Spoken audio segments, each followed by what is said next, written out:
Hello, नमस्कार. लज्जत जेवणाची या चॅनलवर आपले स्वागत आहे. मित्रमैत्रिणींनो, आज जी मी रेसिपी बनवणार आहे ती आहे पावसाळी भाजी, टाकळ्याची भाजी. ही रेसिपी मी तुम्हाला करून दाखवणार आहे. त्यासाठी लागणारे साहित्य पुढीलप्रमाणे. ही आहे पावसाळी टाकळ्याची भाजी. पावसाळ्यामध्येच ही उगवते. याचं बी वगैरे काही नसतं. ह्या पावसाळीच भाज्या उगवल्या जातात. पावसाळ्यातच ही आपल्याला टाकळ्याची भाजी मिळते. तर त्याची भाजी आज मी तुम्हाला बनवणार आहे. सर्वात अगोदर आपण टाकळा साफ करून घेऊया आणि त्याच्यानंतर धुतल्यानंतर त्याला कापून घेऊया. ही टाकळ्याची भाजी. आता टाकळ्याची भाजी तुम्हाला मी दाखवलेली आहे. ती पहिले साफ करायची. साफ करताना फक्त त्याचे पानं फक्त घ्यायची, देठ वगैरे घ्यायची नाही. देठ जून असतात. तर ही पानं काढून मी स्वच्छ धुवून घेतली पानं आणि नंतर कापली. अगोदर आपण कापायची नाही कुठली पालेभाजी. पहिल्यांदा धुवून नंतर ती कापायची. त्यामुळे त्यातले जीवनसत्व कमी होत नाही. तुम्ही जर कापल्यानंतर जर धुतली तर त्यातले जीवनसत्व निघून जातात. म्हणून कधी भाजी साफ केल्यानंतर ती धुवून घ्यायची आणि नंतर ती कापायची. आता ही भाजी मी कापून घेतली आहे. टाकळ्याची भाजी आहे आणि ही पावसाळी भाजी आहे.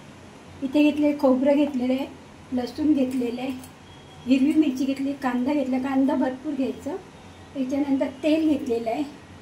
इथे हळद घेतलेली आहे, जिरा राई फोडणीला आणि थोडा हिंग. आता आपण रेसिपीला सुरुवात करूया.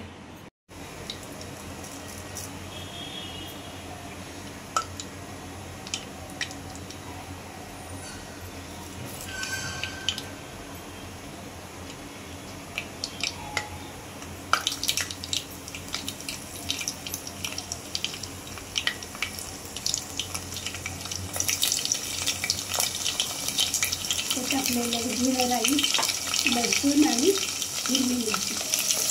पालेभाजी जास्त काही लागत नाही. फक्त लसूण, कांदा, हिरवी मिरची, खोबरं तरी हळद लागते.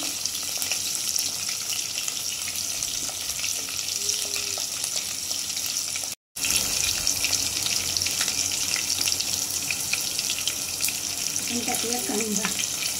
कांदा भरपूर टाकायचा. आणि भाजीला छान टेस्ट येते. कांदा खोबरं व्यवस्थित टाकायचं पालेभाजीला.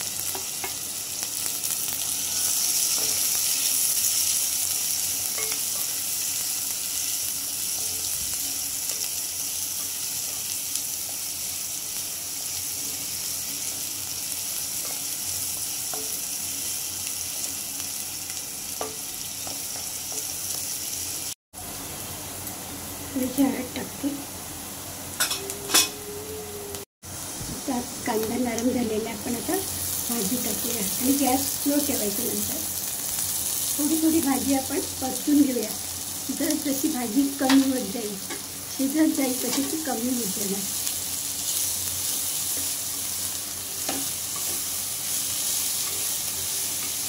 तेवढी भाजी आपण टाकली अगोदर थोडी परतून घ्यायची, नंतर बाकीची भाजी टाकायची.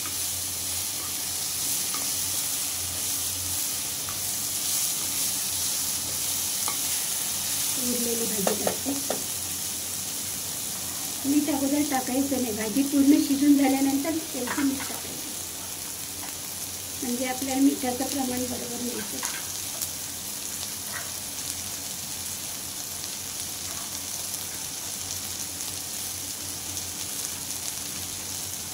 गॅस स्लो ठेवते.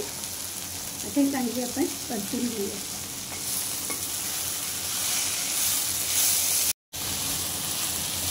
या भाजीबरोबर भाकरीबरोबर ही भाजी छान लागते. जास्तीत जास्त पालेभाज्या ज्या असतात रानभाज्या त्याच्यावर भाकरीबरोबर ज्वारीची असू दे, तांदळाची, नाचणीची किंवा बाजरीची भाकरी, त्याच्यावर या भाज्या छान लागतात. आता बघा छान आता परतून घेतलेली आहे. आता थोडा वेळ शिजू द्यायचा. थोडा वेळ झाकण ठेवते याच्यावर. नंतर आपण मीठ आणि खोबरं टाकायचे.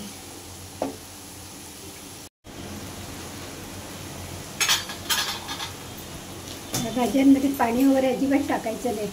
वाफेवर शिजवायचं. आता भाजी आळून गेलेली आहे. आता ह्याच्यात आपण आपल्याला मिठाचा अंदाज आता येणार. मीठ किती टाकायचं ते.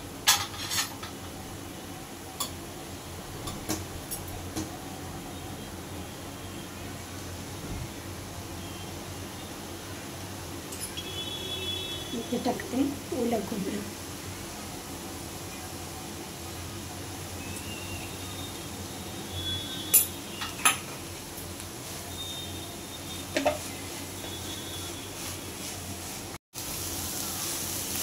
खोबरं मीठ वगैरे सगळं टाकलेलं आहे. आता थोडा वेळ आपण अजून त्याच्यावर झाकण ठेवून थोडा वेळ वाफ घेऊया. नंतर मग गॅस बंद करणार. थोडा वेळ वाफ घ्यायचं, थोडा वेळ झाकण ठेवते त्याच्यावर. गॅसची फ्लेम स्लो ठेवायची.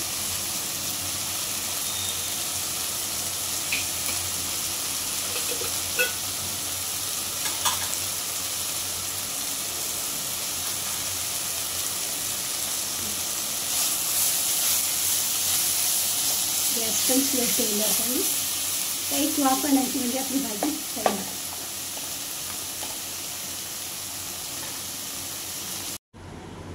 मी बनवलेली टाकळ्याची भाजी ही रेसिपी तुम्हाला आवडली असल्यास नक्कीच लाईक करा, शेअर करा, सबस्क्राईब करा. थँक्यू.